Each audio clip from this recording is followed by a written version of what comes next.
Great, hi everyone. Thank you for coming along to our discussion, trying to explain with you or share with you some of our journey in the last 12 to 18 months, transforming the BT Sport workflow systems at our East London base in this session entitled Delivering a Sophisticated Sports Media Environment for a Complex World. So delighted to be here. Hope it's a useful session. My name's Andy Beale, and I'm the Chief Engineer for BT Sport, and I'm delighted that today with me is Simon Littler, who is Head of Studios at Timeline TV, who provide a managed service for us at the studios, and also Jerome Wauthoz from Tedial, one of the key vendors, or the key vendor in this project, enabling this transformation. So, a little bit about the background first of all, and I've got a little BT shortly to bring it to life, but a little bit of background about BT Sport. BT Sport has been around for about 6 years. We're one of the two largest commercial sports broadcast networks in the UK, with a home of some exclusive rights like the Champions League and the Europa League and Premier League football. So some really exciting content. And we're very proud in BT Sport of our innovation heritage. We, for such a young broadcaster, we pride ourselves on trying to push forward and do the very best experience we can for our customers. We have an ethos that we work to when trying to drive forward any new projects within BT and to test their value, and that is to say that we want to bring our customers as close as possible to the heart of sport. And anything we do needs to fulfill that criteria. And so for that reason, we were one of the first broadcasters, like we were the first commercial sports broadcaster in Europe to launch this 4K service in 2015 as the start of our Ultra HD journey. We were delighted then to supplement that and add Dolby Atmos working workflows to that in 2017, and we're very excited that this summer we finally fulfilled the vision for the full UHD specification, which was never just about more pixels but also about better pixels, and we've added HDR and wide colour gamut support for the service, and we've badged this under the umbrella of the network name BT Sport Ultimate, and the reason being that we want to bring, as I said earlier, the ultimate experience to our fans. So we will master everything we can in the very best quality. That is the 4K HDR wide colour gamut Dolby Atmos signal, and then we will allow customers to consume that based on only 3 constraints, which are all about them and not about us. And that will be, have they got the right subscription, and have they got the right viewing device, and have they got the right connectivity to support that? So for example, if they're watching on a Samsung Smart TV, they would get the full complement of those services. If they're going mobile and they're on the move and they've got an Android or an iOS phone, they would get an HD version of the HDR with stereo sound. So the variants they can enjoy from that ultimate potential experience are constrained only by themselves. And we're very, very proud of that proposition.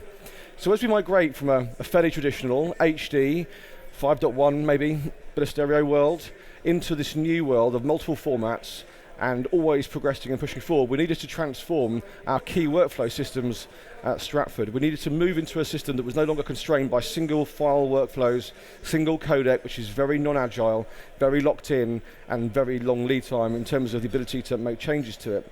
So we set out with a new project plan to tackle this and enable all our production teams to keep working in a smart and agile way with this wide variety of formats that we're proud to offer. So we set out to have one single system that would sit at the heart and integrate and orchestrate all of those production workflows, both clipping and logging, media in and out, research for producers, archive deployment, archive restore, and all those kind of things that you'd be familiar with in most production environments. And really crucially, it had to be access to the live archive at all times. All of our archive had to be available to all of our producers. And in this crazy modern world where we support a lot of agile working, which is absolutely brilliant, but also in our world where a lot of our people aren't in the studios because we're a sports network, we're out on venue all around the country, and in fact a lot of our people may even be freelance, so they may have not even lived near the studios in London. They may live in Manchester or in Scotland. We've got people that live in Cornwall. We wanted them to be able to still work without having to make that arduous journey and travel into London. That's, to be blunt, fairly unnecessary when you're just prepping content for a show. So that was really important. As I said before, it had to be format agnostic, not just for the formats we know about now. We knew about our XAVC 300 codec for 4K. We knew about our XAVC 480 codec for HDR. We knew about our .mov file format for our 4K immersive 360 files. We knew about some other formats, but we didn't want to say we only want to support these formats because we know with the speed of change that this industry enjoys, and with the new services that we really want to offer to our customers, it needs to be completely open for the future. And we really wanted to give us, as I said before, access to our to our producers and production teams and all the people who have to interact with that media anywhere. So for us, an HTML5 based interface, really simple web interface they can use on any laptop or tablet, was a critical part of the system. And then of course, unsurprisingly, it had to be future-proof in terms of its architecture, in terms of its scalability, both in terms of size of storage, in terms of size of throughput, and in terms of resilience.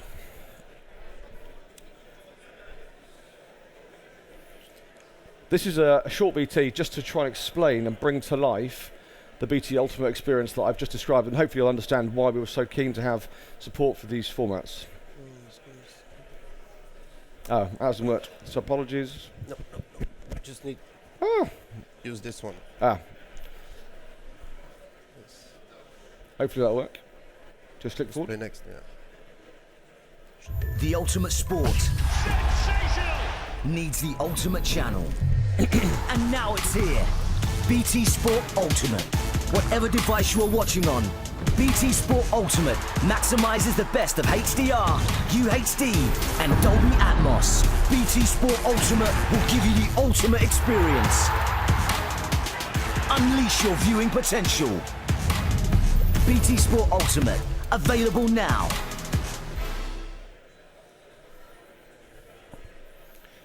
So a little look at the projected numbers and some of the key stats. So there were 2 sites in terms of the architecture, not in terms of the operation, and this is for architectural resilience. So our primary production office, as I mentioned previously, is in the East End of London, in the Olympic Park in Stratford, and we have a second core data centre facility within the BT Group at the BT Tower, and we had to have full redundant multi-site operation, excuse me, so that if we lost any services for whatever reason, we were still fully functional, operational at all times.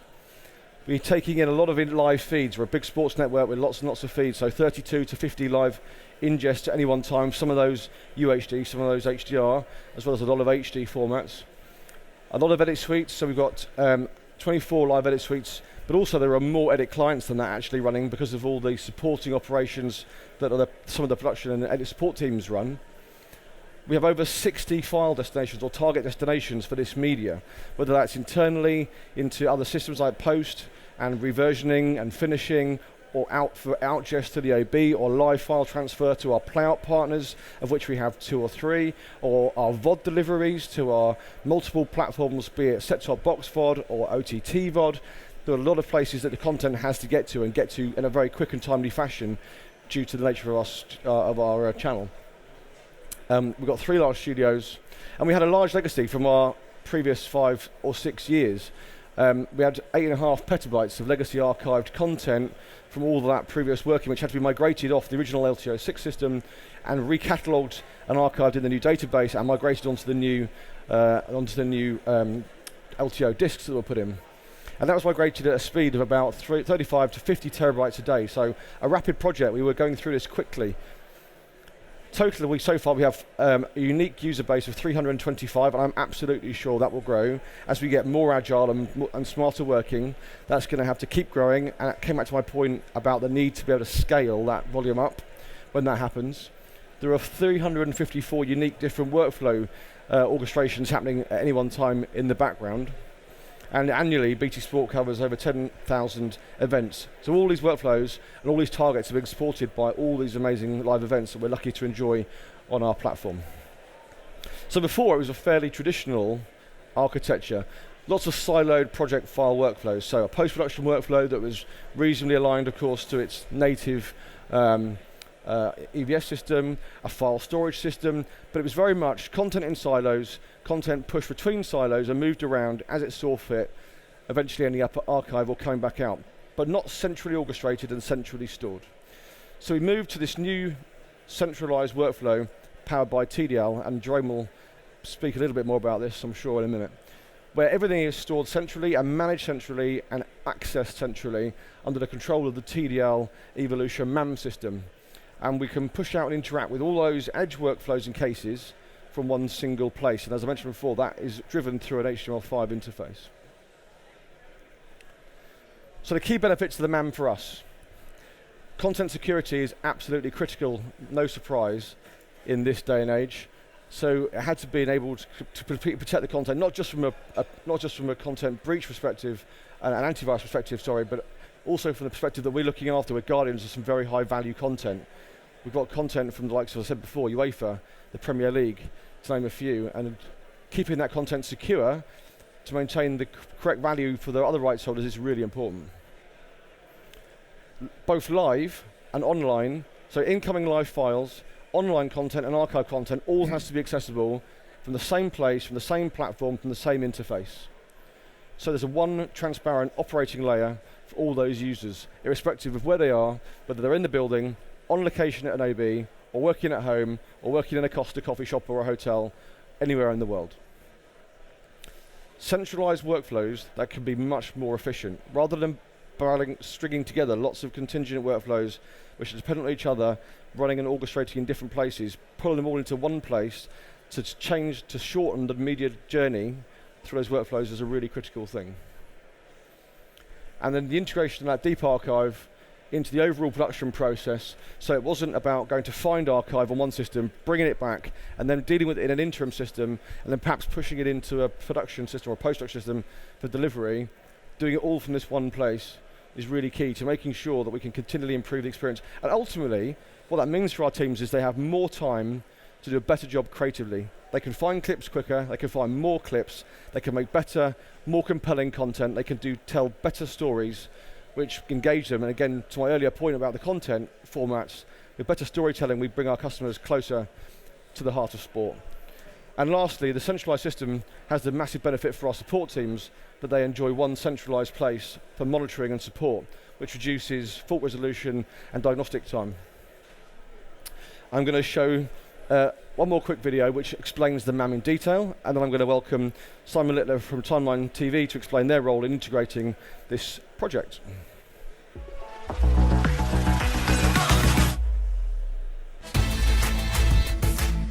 Which is this step right here.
Actually, just before Simon comes, I forgot to say something really, really important. I got so carried away with the architecture, I forgot about the cool bit. So the really cool bit about the system is that when we work with Tedial, we said that as part of this content support, we don't want to just look after and orchestrate this content. We've got some really unique assets in here. We've got HDR assets, which clearly wouldn't be viewable in a normal viewing experience player because they're going to look wrong with the wrong curve. They're either going to look milky or they're going to look oversaturated. They're going to look wrong. So one of the really cool things that Tedial built for us was the ability to ingest HDR assets with SDR proxy vision. So the production teams have no worries about understanding or viewing the content. It looks correct to them. But crucially, when you orchestrate on that asset, it then drives the correct workflow to make sure that the HDR asset is treated in the correct way so it doesn't end up being dropped into an SDR workflow by mistake.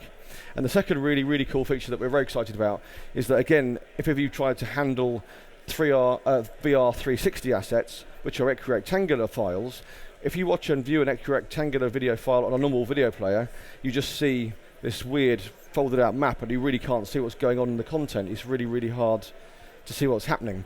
So again, Tedial, as part of the response to our RFP, built a really cool 360 player. So if a producer drags a 360 clip out of the archive into their player, the player immediately clicks into 360 mode, and then you can navigate around, as you saw in that video, and move around in that 360 space and see what's going on. So it really does help to drive brilliant 360 workflows, which just wouldn't be possible otherwise without complicated file level dragging of files into specialist players, back again, which just wouldn't work, in my point earlier about efficient working. So I apologise for forgetting to mention that.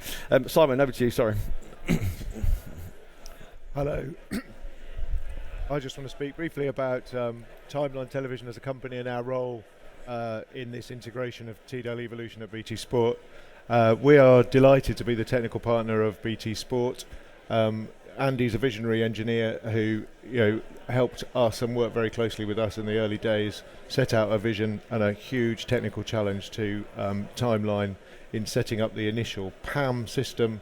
That a great testament to that design was how long it lasted, but the continuing ambition of BT Sport to move towards HDR, UHD, the 360 and all the other formats that it wants to deliver to its customers to bring them as close as possible to the heart of the sport they're watching, has challenged that PAM and that system to the point where it wouldn't work for our producers anymore.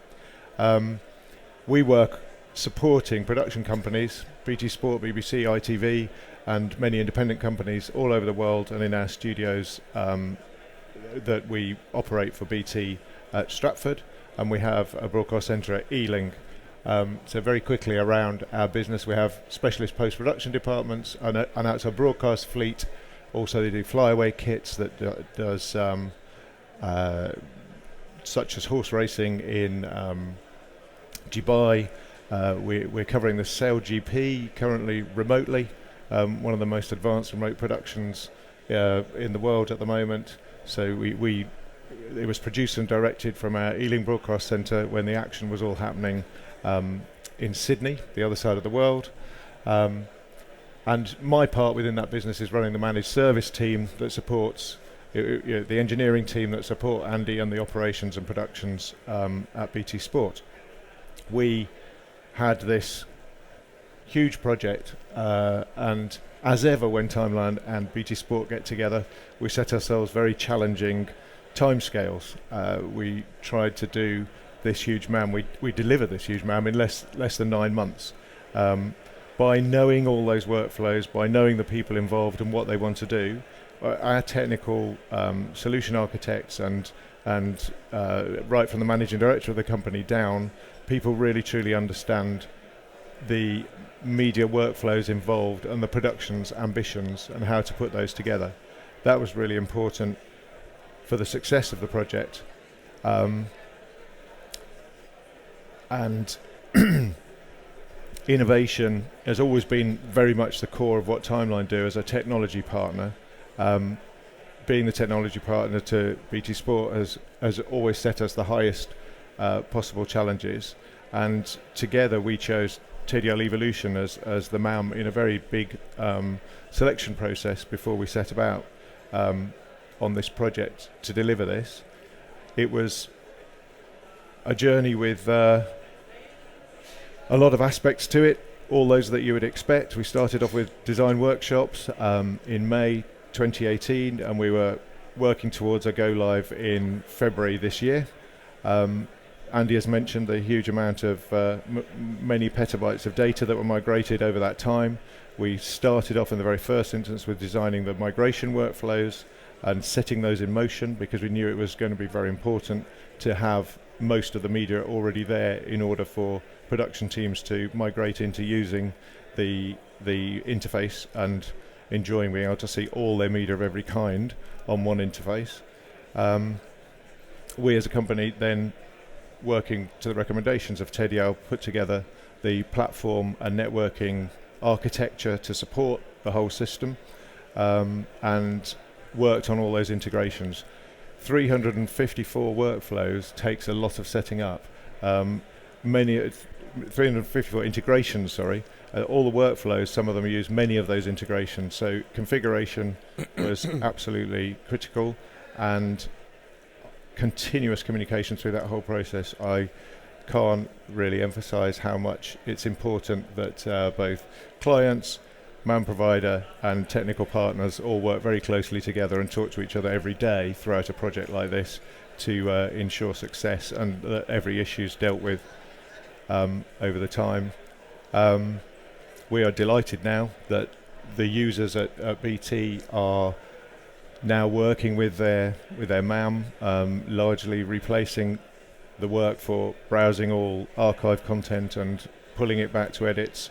The most astounding thing when I was working in the very beginning of BT Sport was to see a production floor with many different companies all working together, all working from the same media storage with the PAM that we started off with. In that instance, the only way we could make that work was to stick to one format, one file type.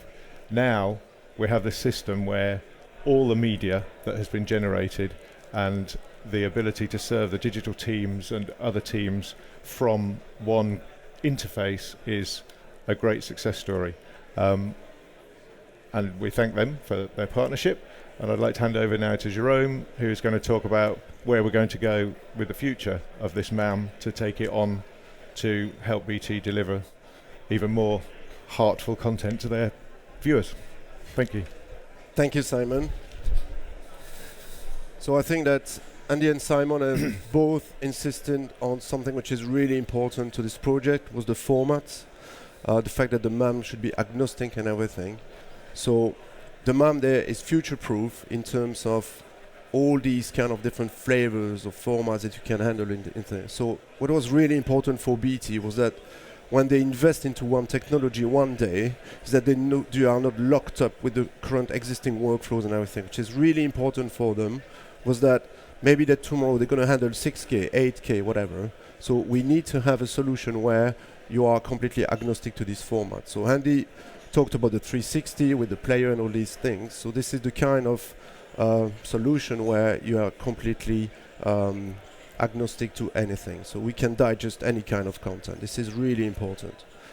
The second thing, we brought the archive in the heart of the live production, right? And Andy talked about all the workflows and everything which has already been done today. But what we want to do is to do more in terms of automation. Automating the processes, so all the people working together can be more efficient, but as well in terms of creating more content with the same budget. So I will have a word in a few slides about how we can create more highlights automatically into the system. This is one of the key elements for the growth of this project as well. And of course, we talk about evolution in technologies. You see AI everywhere on this show floor. So of course, we're going to just like bring AI into the whole infrastructure at BT. So let's have a look about the automation and how you can automate the creation of content automatically into the system. So you know that BT is dealing with lots of sports. So we have developed an engine which is called the metadata engine, which can take any kind of data feed related to the sport and the event you are ingesting. From there, you can create highlights automatically while the game is occurring. So say that you are on football, you want to clip automatically your highlights on the goals, on the red cards, and all the important action that you have during the game, and then publish them and deliver automatically to your social network or to your post-production if you want just to emphasize a little bit some other things in post-product or to deliver to partners, whatever. So from the MAM there, you have now the ability to automate the creation of this content and deliver quickly within a few seconds to your favorite destinations. The second thing is the automatic highlight. This one allows a producer or an editor to ask the system about the story he wants to tell. So give me a 5-minute summary of the best actions of the game and deliver it, right?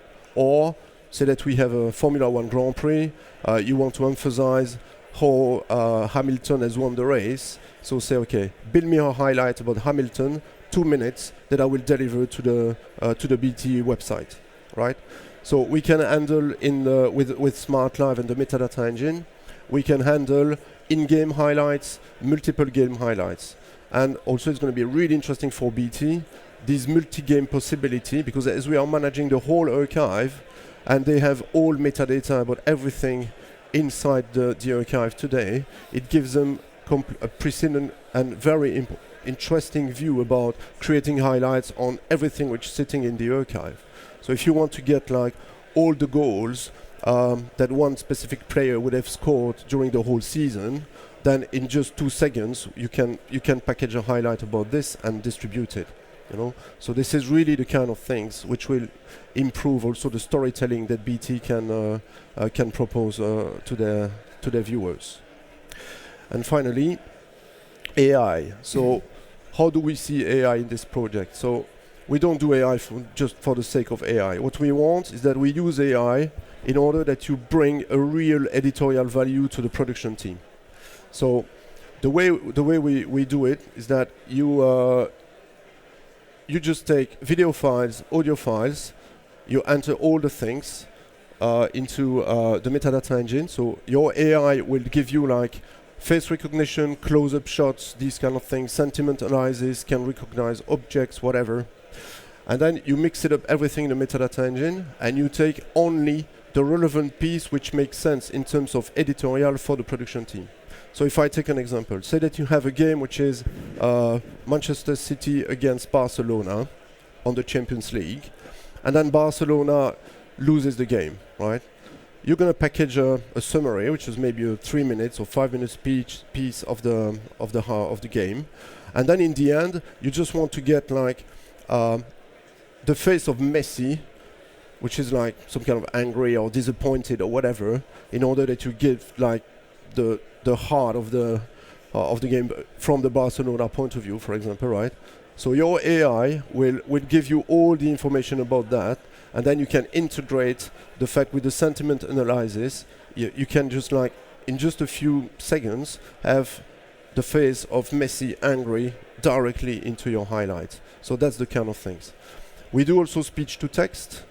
So you just ingest the commentary tract of every event into the system, and then you can search about what the commentator would have said. So if the commentator said something funny during the game, but then you just can quickly search for it, and again integrated this into your highlight. So again, you provide an editorial value for what the system is delivering through AI.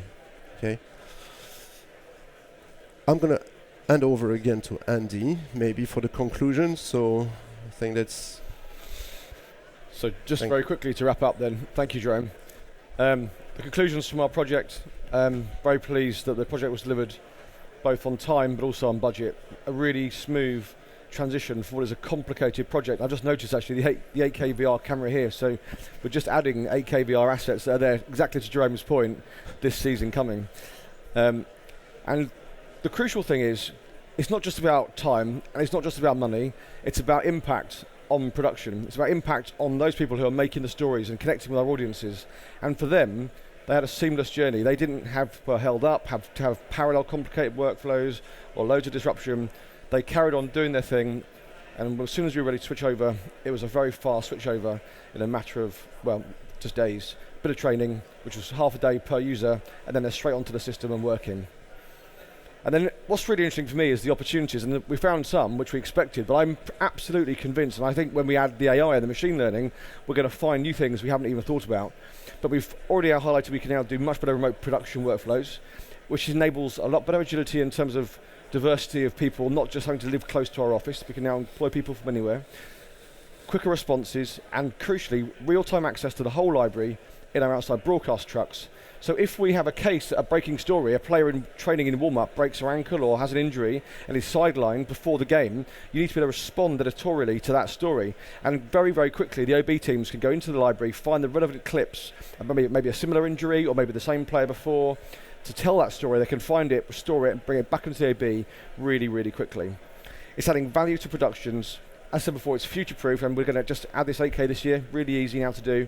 Wasn't in the original scope, but it's simple to add. And it's been easy to operate, easy to search, easy to archive, and easy to deliver. And seamlessly restoring the footage. Thank you very much. If you want to know any more about this, we'll be around for a little bit, but also Jerome's stand, Tedial stand, is in 8 B44, which I think is just next door if I'm correct.